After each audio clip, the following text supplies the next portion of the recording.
Assalamualaikum warahmatullahi wabarakatuh.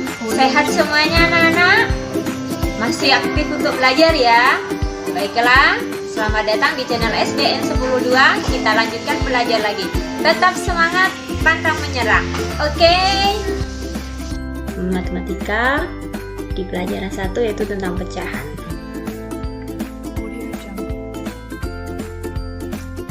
Sebelum kita mulai, mari kita berdoa dulu. Berdoa dalam hati.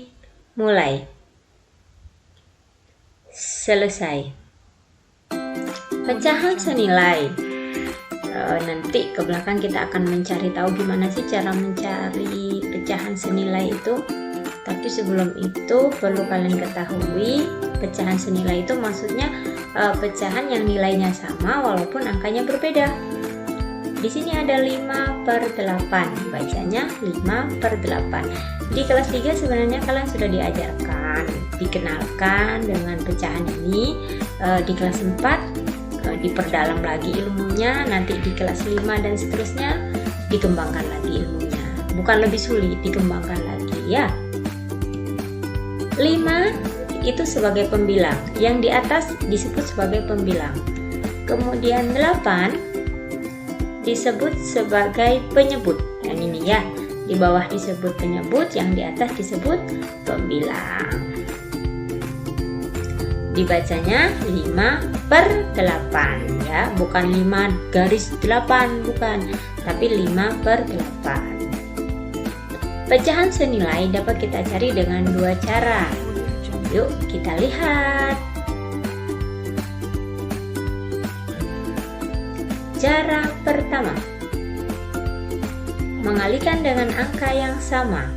Tadi 5/8 ya.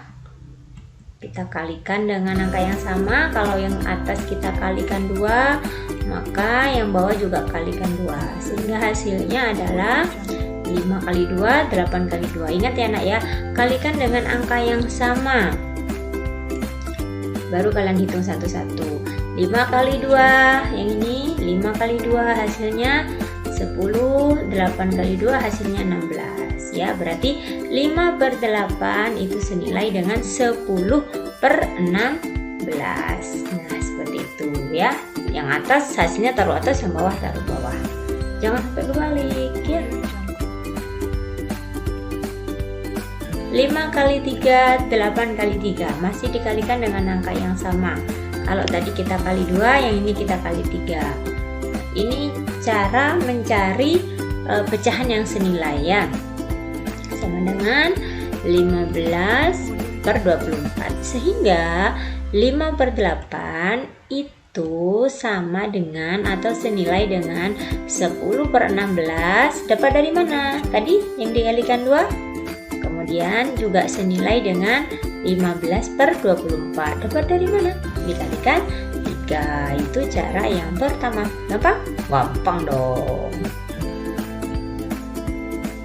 Cara kedua, membagi dengan angka yang sama. Ayo, jangan bilang pembagian itu sulit. Jangan bilang seperti itu. Kalau kalian bilang pembagian sulit, maka di pikiran kalian yang tertanam, di mindset kalian yang tertanam itu adalah kata sulit, bukan kata gampang. Katakan pada diri kalian sendiri kalau pembagian itu mudah. 12/8. Contoh 12, di sini dicontoh Bu Dewi bagi 2, yang di bawah bagi 2. Ini tips ya, tips saja. Kalau sama-sama bilangan genap, maka kalian bagi 2 aja. Tapi kalau salah satunya atau penyebut atau pembilangnya itu bilangan ganjil, maka jangan dibagi dengan 2, karena nggak akan bisa ya. Dicari aja nanti. Sama dengan 12 dibagi 2, 8 dibagi 2. Hasilnya berapa? Ya, 6/4. Nah, 12 bagi 2 hasilnya 6. 8 bagi 2 hasilnya 4. Ibu, iya itu angkanya kecil. Gimana kalau angkanya besar? Sebenarnya pembagian itu adalah kebalikan dari perkalian. Coba deh kalian perhatikan. 6 nih. 6 kali 2 itu hasilnya adalah 12. Sehingga kalau dibalik, 12 dibagi 2 hasilnya adalah 6. Kalau kamu bingung, 2 ini mau dikali berapa sih yang hasilnya nanti 12? Dikali 6 kan? Berarti itu adalah hasilnya. Kalau kalian merasa kesulitan di pembagian, maka baliklah menjadi perkalian. Yang di bawah lagi, 8 bagi 2 sama dengan 4.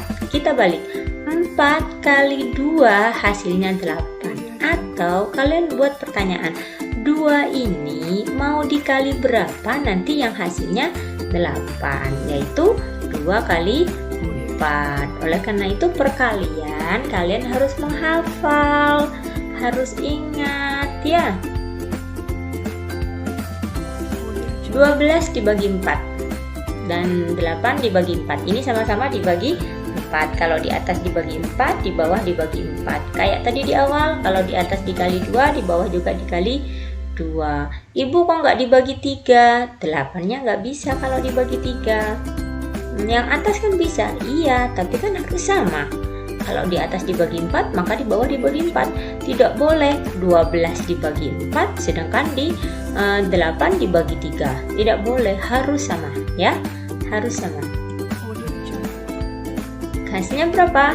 3/2. Kalau merasa kesulitan, dibalik aja. 4 dikali berapa yang hasilnya nanti 12? Adalah dikali 3. Sama ya, yang di bawah juga. Sehingga 12/8 itu senilai dengan 6/4 senilai dengan 3/2. Gampang? Gampang. Katakan gampang. Pasti gampang.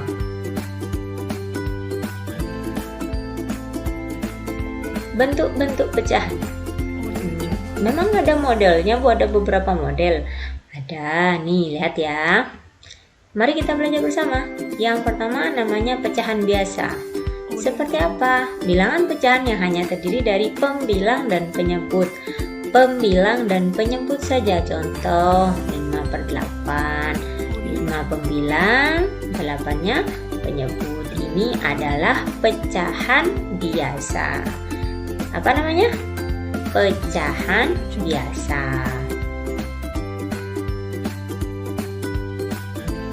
Pecahan campuran. Bukan nasi campur, pecahan campuran.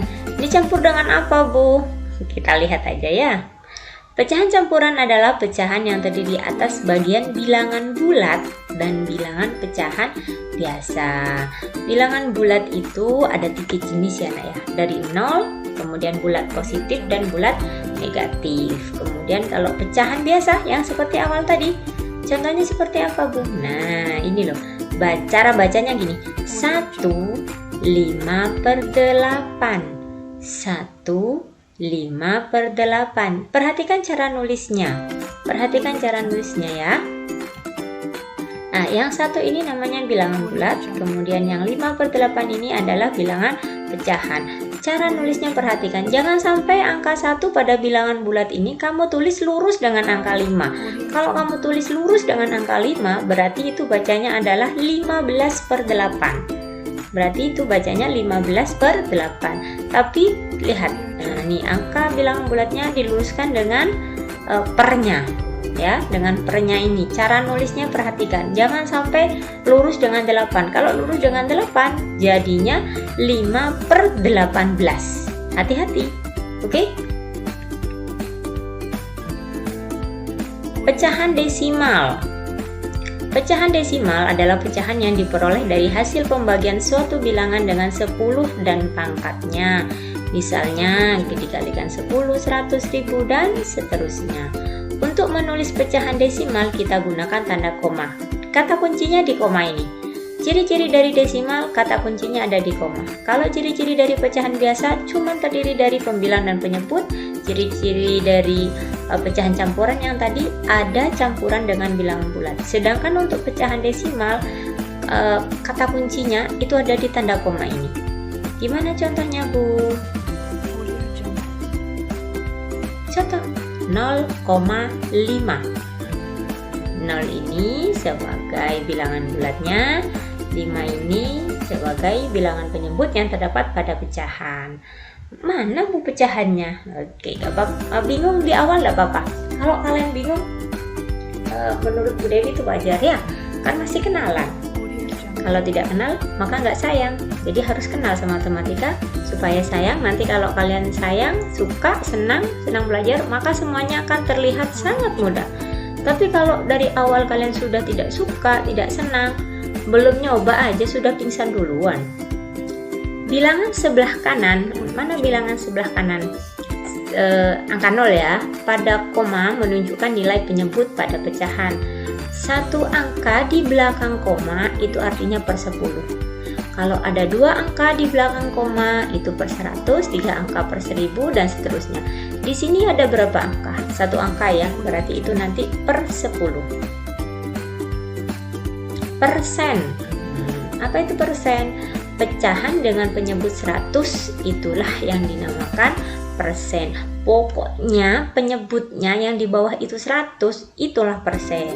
Biasanya ditulis sebagai lambangnya seperti ini ya. Nah, kayak ada 0 garis miring 0 gitu, tapi nolnya ini kecil. Misalnya 10%, dibacanya ya 10%. Cara nulisnya seperti ini. Ini 10, kemudian ini nama persennya ya. Kenalan aja dulu. 10%, ini 10 pembilangnya, persen ini adalah penyebutnya atau per 100. Nah, jadi kalau ditulis dalam bentuk pecahan biasa itu 10 per 100. Kalau dipersenkan 10%. Kenapa kok per 100 Bu? Karena persen itu artinya per 100. Oke, itu aja. Tugas mandiri, semangat ya. Nih, tentukan pembilang dan penyebutnya. Alah, gampang lah.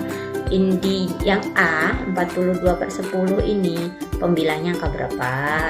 Penyebutnya angka berapa? Yang B juga sama, pembilangnya angka berapa? Penyebutnya angka berapa? Ya. Nomor 2, carilah pecahan senilai lainnya yang senilai dengan 4 per 7. Sampai berapa kali Bu? Sampai 2 atau 3 kali nggak apa-apa. Minimal 2, maksimal bisa 5, nggak apa-apa. Tentukan nama-nama bentuk-bentuk pecahan berikut. Nah, kalau 20 per 500, kalau 20 per 15 itu disebut apa? Tadi kan ada macam-macam pecahan kan? Ada pecahan biasa, pecahan campuran, desimal, kemudian ada persen. Nah, kira-kira ini dari masing-masing ABCD ini namanya apa? Disebut apa?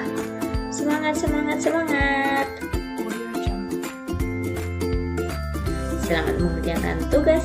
Jangan keluar rumah kalau tidak penting. Tetap belajar ya. Ilmu itu seperti udara. Di mana saja kamu bisa belajar, di mana saja kamu bisa mendapatkan ilmu. Tapi ingat, kamu harus punya seseorang yang bisa membimbing kalian ya. Karena kalau ilmu itu tanpa bimbingan malah bahaya nanti jadinya. Oke? Jangan takut bertanya ya.